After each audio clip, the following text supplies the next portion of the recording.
इस गीत की शक्ति ये है, इस गीत का हमारे देश से जुड़ाव ये है। लेकिन 1930 के दशक में हमारे देश में जब सांप्रदायिक राजनीति उभरी, तब ये गीत विवादित होने लगा। 1937 में, अब ये मैं दूसरा उदाहरण देने वाली हूँ, क्योंकि प्रधानमंत्री जी ने अपने भाषण में इसका उल्लेख किया और गलत किया, इसीलिए मैं इसके जो सच्चे जो तथ्य हैं वो आपके सामने रख रही हूँ। 1937 में नेताजी सुभाष चंद्र बोस कांग्रेस का अधिवेशन कलकत्ता में होने जा रहा था, उसका आयोजन कर रहे थे। तो जो मोदी जी ने पत्र सुनाया सदन में 20 अक्टूबर का और कहा कि जवाहरलाल नेहरू जी ने नेताजी को ये चिट्ठी लिखी और ये कहा कि इस पर चर्चा होनी चाहिए, उससे पहले 3 दिन पहले नेताजी सुभाष चंद्र बोस ने पंडित जवाहरलाल नेहरू को एक चिट्ठी लिखी थी, जिसका जिक्र आपके प्रधानमंत्री ने नहीं किया। और इस चिट्ठी में सुन लीजिएगा,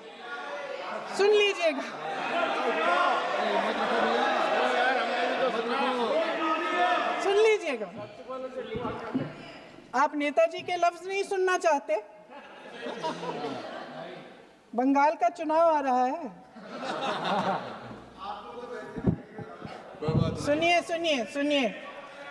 सुनिए।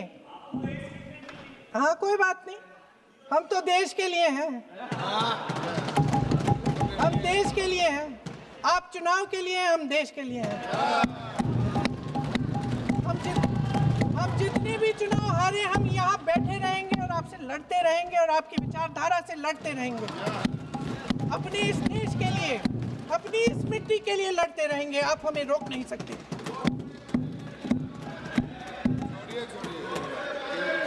सुन लीजिए सुभाष चंद्र बोस जी ने क्या कहा, सुन लीजिए। My dear Jawahar, reference Vande Mataram, we shall have a talk in Calcutta and also discuss the question in the working committee if you bring it up there. I have written to Dr. Tagore to discuss this matter with you when you visit Santi Niketan. Please do not forget to have a talk with him when you visit Santi Niketan. ये 17 अक्टूबर को लिखी जाती है। 10 अक्टूबर को नेहरू जी इसका जवाब देते हैं और आपके और 20 अक्टूबर को, हाँ ठीक है, 20 अक्टूबर को नेहरू जी इसका जवाब देते हैं। इस जवाब की एक पंक्ति प्रधानमंत्री जी ने सुनाई, बाकी पंक्तियां क्यों नहीं सुनाई?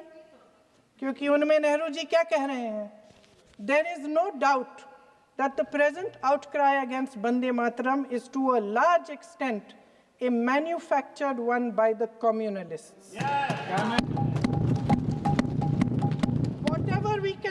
Whatever we do, we cannot pander to communalists' feelings, but to meet real grievances where they exist. I have decided now to reach Calcutta on the 25th morning.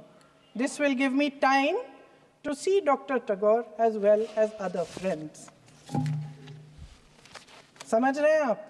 प्रधान चुप है तो समझ ही गए होंगे। फिर क्या होता है? फिर नेहरू जी कलकत्ता जाते हैं और गुरुदेव जी से मिलते हैं और उसके अगले दिन गुरुदेव जी एक चिट्ठी लिखते हैं, जिसमें वो लिखते हैं, अंग्रेजी में चिट्ठी है, उसका एक अंश मैं आपको हिंदी में बता देती हूँ, जिसमें गुरुदेव जी कहते हैं कि जो 2 अंतरे हमेशा गाए जाते थे, उनका महत्व इतना गहरा था कि उस हिस्से को कविता के शेष हिस्से तथा पुस्तक के उन अंशों से अलग करने में उन्हें कोई कठिनाई नहीं थी। उन्होंने ये कहा कि स्वतंत्रता संग्राम में हमेशा से वही 2 अंतरे ही गाए जाते थे और उनको गाते हुए कुर्बानी देने वाले सैकड़ों शहीदों के सम्मान के लिए उन्हें ऐसे ही गाना उचित रहेगा। उन्होंने यह भी कहा कि बाद में जोड़े गए अंतरों का सांप्रदायिक मायना निकाला जा सकता है और उस समय के माहौल में उनका इस्तेमाल अनुचित होगा। इसके बाद 28 अक्टूबर 1937 में कांग्रेस की कार्य समिति ने अपने प्रस्ताव में वंदे मातरम को राष्ट्रगीत घोषित किया। उन्हीं दो अंतरों को कार्य समिति की बैठक में महात्मा गांधी जी, नेताजी सुभाष चंद्र बोस, पंडित नेहरू, आचार्य नरेंद्र देव जी, सरदार पटेल जी, गुरुदेव रविंद्रनाथ टैगोर जी सब मौजूद थे। इस प्रस्ताव के ये सभी महापुरुष इस प्रस्ताव से सहमत थे। आगे क्या होता है ये भी सुना लूं। भारत की आजादी के बाद जब इसी गीत के इन्हीं दो अंतरों को 1950 में डॉक्टर राजेंद्र प्रसाद जी ने संविधान समिति में भारत का राष्ट्रगीत घोषित किया, तब लगभग यही महापुरुष मौजूद थे। इनके साथ साथ B.R. अम्बेडकर जी भी सभा में थे और इनके साथ साथ मेरे सत्ता पक्ष के साथियों के नेता श्री श्यामा प्रसाद मुखर्जी भी मौजूद थे। वही दो अंतरे राष्ट्रगीत घोषित किए, किसी ने कोई आपत्ति जारी नहीं की, कोई आपत्ति नहीं जताई। वैसे इन तथ्यों के साथ जुड़ा एक और तथ्य भी है जो मैं यहाँ पे आपके सामने रखना चाहती हूँ। आज हम अपने राष्ट्रगीत पर बहस कर रहे हैं, लेकिन हमारा राष्ट्रगान भी एक कविता का एक अंश ही है, एक लंबी कविता का एक अंश है। और इन दोनों राष्ट्रगीत और राष्ट्रगान के अंश को चुनने में सबसे बड़ी भूमिका गुरुदेव रविंद्रनाथ टैगोर की थी। वंदे मातरम के स्वरूप पर सवाल उठाना, जिसे संविधान सभा ने स्वीकार किया, न सिर्फ उन महापुरुषों का अपमान करना है जिन्होंने अपने महान विवेक से ये निर्णय लिया, मगर एक संविधान विरोधी मंशा को भी उजागर करता है। क्या सत्ता पक्ष के हमारे साथी इतने अहंकारी हो गए हैं कि अपने आप को महात्मा गांधी जी से, रविंद्रनाथ टैगोर जी से, राजेंद्र प्रसाद जी से, बाबा साहब अम्बेडकर जी से, मौलाना आजाद जी से, सरदार पटेल जी से, सुभाष चंद्र बोस जी से बड़ा समझने लग गए हैं? मोदी जी का अपने भाषण में ये कहना कि राष्ट्रगीत को एक विभाजनकारी सोच द्वारा काटा गया, उन सब महापुरुषों का अपमान है जिन्होंने अपना पूरा जीवन इस देश की आजादी की लड़ाई में झोंक दिया। वंदे मातरम को विभाजित करने का आरोप लगाकर आप पूरी संविधान सभा पर आरोप लगा रहे हैं, उसके हर एक नेता को दोषी ठहरा रहे हैं। यह हमारी संविधान सभा और हमारे संविधान का खुला वार है। और जहां तक जवाहरलाल नेहरू जी की बात है, जितनी देर हमारे प्रधानमंत्री देश के प्रधानमंत्री रहे हैं, 12 साल हो गए हैं, लगभग उतने ही सालों के लिए जवाहरलाल नेहरू जी जेल में रहे। किस लिए? इस देश की आज़ादी के लिए। उसके बाद 17 साल के लिए प्रधानमंत्री रहे। आप बड़ी आलोचना करते हैं इनकी, लेकिन अगर इन्होंने इसरो नहीं बनाया होता तो आज आपका मंगलयान नहीं होता। अगर DRDO नहीं बनाया होता तो तेजस नहीं बनता। अगर IIT और IIM नहीं बनाए होते तो हम आज IT में आगे नहीं होते। अगर एम्स नहीं बनाया होता तो हम कोरोना की जब बड़ी चुनौती का सामना कैसे करते? हाँ, वही बना रहा है, कुछ भी। इसका मतलब है इस मुद्दे का जवाब नहीं है आपके पास। अगर इन्होंने BHEL, गेल, सेल, भाखड़ा नंगल ये सब नहीं बनाया होता जो आप सब बेच रहे हैं, तो ये विकसित भारत कैसे बनता? और मत कहिए, बाकी पंडित जवाहरलाल नेहरू इस देश के लिए जिए। सुन लीजिए, बेच लो यार, और बाकी भी बेच देंगे। पंडित जवाहरलाल नेहरू इस देश के लिए जिए और देश की सेवा करते करते उन्होंने दम तोड़ा। फिर भी सुन लीजिए, मेरी एक सलाह ले लीजिए, मेरी एक सलाह ले लीजिए। सर मैं आपको आपके माध्यम से सलाह दे रहे हैं, हम छोड़ना नहीं है। सर मैं आपके माध्यम से एक सलाह दे देती हूँ। हमारे प्रधानमंत्री महोदय 12 सालों से इस सदन में हैं, मैं मात्र 12 महीनों से हूँ। फिर भी छोटी सी सलाह है। उन्होंने अभी हाल ही में चुनाव था, कुछ महीनों पहले उन्होंने एक सूची निकाली थी कि विपक्षी दलों ने और विपक्ष के नेताओं ने कितने अपमान किए हैं इनके, और उसमें शायद 90-99 ऐसे उन्होंने अपमानों की सूची बनाई थी। तो मैं उनको एक छोटी सलाह देना चाहती हूँ कि नेहरू जी से जितनी भी शिकायतें हैं, जितनी भी गलतियाँ उन्होंने की आपके जहन में, जितनी भी गालियाँ देनी है, जितना भी अपमान करना है, उसकी भी एक सूची बना दीजिए। नहीं, बात खत्म नहीं है। 999 अपमान, 9,999 अपमान, सूची बना दीजिए और फिर हम एक समय निर्धारित करते हैं। जैसे हमने 10 घंटे आज वंदे मातरम पर हमने बहस किया है ना, उस तरह से हम अध्यक्ष महोदय जी से पूछेंगे, एक समय निर्धारित करेंगे, 10 घंटे, 20 घंटे, 40 घंटे, जितने घंटों में आपकी ये शिकायत पूरी हो जाए, माननीय सदस्य आप शांत हो जाए और हम बहस कर लेंगे। लेकिन इस सदन का कीमती समय, जिसके लिए हमें यहाँ पे जनता ने भेजा है, जैसे हमें जनता की समस्याओं को हल करने के लिए चर्चा करनी चाहिए, इस्तेमाल करना चाहिए, उसको एसी के लिए इस्तेमाल करिए। उसके बाद जैसे अंग्रेजी में कहते हैं ना, जैसे अंग्रेजी में कहते हैं कि once and for all let's close the chapter, close कर लीजिए। देश सुन लेगा क्या क्या शिकायतें हैं, किसने क्या किया, इंदिरा जी ने क्या किया, राजीव जी ने क्या किया, परिवारवाद क्या होता है, नेहरू जी ने कौन सी गलतियां की, सुना लीजिए, फिर खत्म। उसके बाद बेरोजगारी, महंगाई, महिलाओं की समस्याएं, जो पीएमओ में हो रहा है उसकी बातें, उसकी चर्चा, जो बैटिंग ऐप के बारे में हो रहा है पीएमओ के अंदर, आप सदस्य प्लीज, जो एप्स्टीन फाइलों में आपके मंत्री महोदय के नाम निकल आए हैं, उसकी चर्चा करेंगे। आप वंदे मातरम में बोले, आप इधर उधर डाइवर्ट मत हो।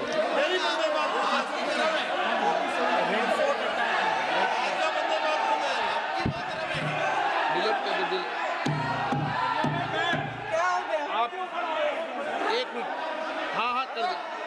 क्या हो गया? अंत में चिड़ी गए।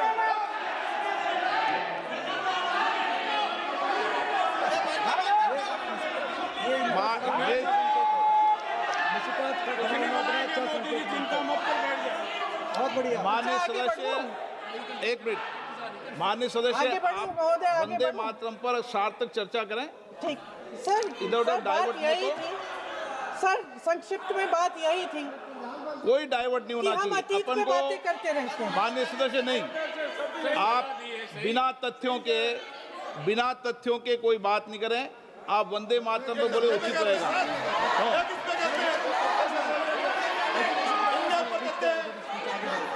मैंने प्लीज। अध्यक्ष महोदय, मैं आपकी बात मानती हूँ, लेकिन बिना तथ्य के बहुत सालों के लिए ये हम पर आरोप डाल रहे हैं। हम चुपचाप सुनते हैं, इनको भी थोड़ी सी संतुलन होनी चाहिए, सुनने की थोड़ी सी हिम्मत होनी चाहिए। ये राजनीति है, हम बोलेंगे, आप वंदे मातरम बोलें। वंदे मातरम सर। महोदय, आज की ये बहस सिर्फ ध्यान भटकाने के लिए की जा रही है, क्योंकि ये सरकार इस देश के वर्तमान की असलियत छिपाना चाहती है। आज देश का युवा कितना परेशान है, कितनी मुश्किल में है, पेपर लीक होते रहते हैं, बेरोजगारी है, महंगाई इतनी बढ़ चुकी है। इसकी चर्चा हम सदन में क्यों नहीं कर रहे हैं?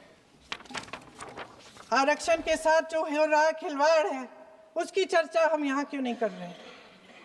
महिलाओं की बात होगी, बड़े बड़े ऐलान होंगे, मगर उनकी परिस्थितियों को सुधारने के लिए कोई ठोस कदम यहाँ क्यों नहीं उठाया जा रहा है? इन्हीं दरवाजों के बाहर खड़े होकर पत्रकार तरह आपने कहा कि आरोप मत लगाइए बगैर तथ्य के, तो मैं बोलूं कि नहीं बोलूं? नहीं, बिल्कुल नहीं। सर क्यों नहीं बोल? नो, आप उधर की बात मत बोलो। आप जल्दी से बोल लेती हूं, फिर आप सदन में बंद जो कर कुछ देना। भी बोले हैं वो तथ्यों से बोले। आपको हर चीज ऑथेंटिक करनी पड़ेगी, इसलिए आप तथ्यों से बोले। तत्ते पे लगाए। अच्छा सर, बड़े बड़े शहरों में प्रदूषण है, लेकिन हम इस सदन में बैठकर सिर्फ छोटी छोटी बातें करेंगे। जी,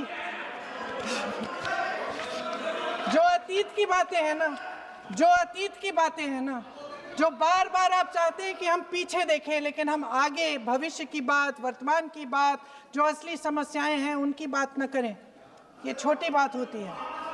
आप में हिम्मत है तो भविष्य की बात करिए, हिम्मत है तो बात करिए कि बेरोजगारी क्यों है, कि पेपर लीक क्यों होते हैं। बना के आए हो। आप चेयर को एड्रेस करें। आपको अच्छा, खत्म कर लेती हूँ, चेयर खत्म के कर एड्रेस लेती करो हूँ। आप। अध्यक्ष महोदय जी, अध्यक्ष महोदय जी, सच्चाई ये है कि इनका शासन दमन का शासन है। इनकी राजनीति दिखावे की राजनीति है, इवेंट मैनेजमेंट की राजनीति है, चुनाव से चुनाव तक राजनीति है, तरह तरह के ध्यान भटकाने वाले मुद्दों की राजनीति है। वंदे मातरम इस देश की उन्हीं उम्मीदों की गुहार है जिन्हें आपका शासन हर रोज ठुकरा रहा है। आज भी सरहद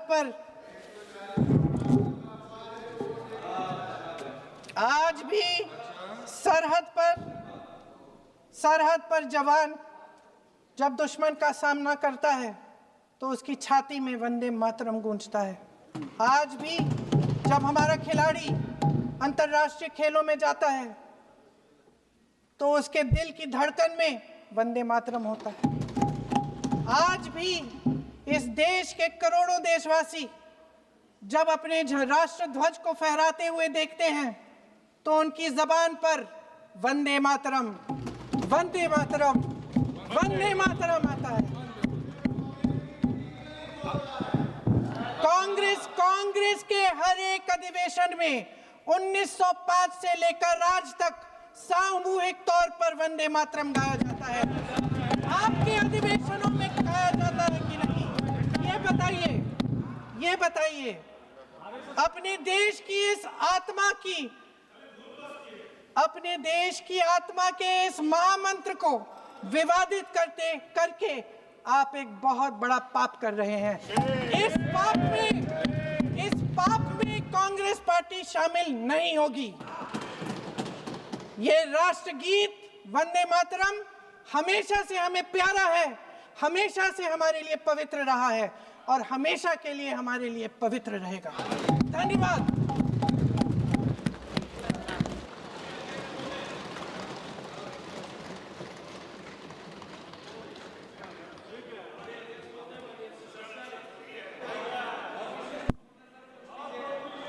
माननीय अध्यक्ष महोदय, माननीय सदस्य ने अपना वक्तव्य देते हुए अभी ये कहा कि वंदे मातरम जब महान कवि बंकिमदास चटर्जी जी ने लिखा था, तब उन्होंने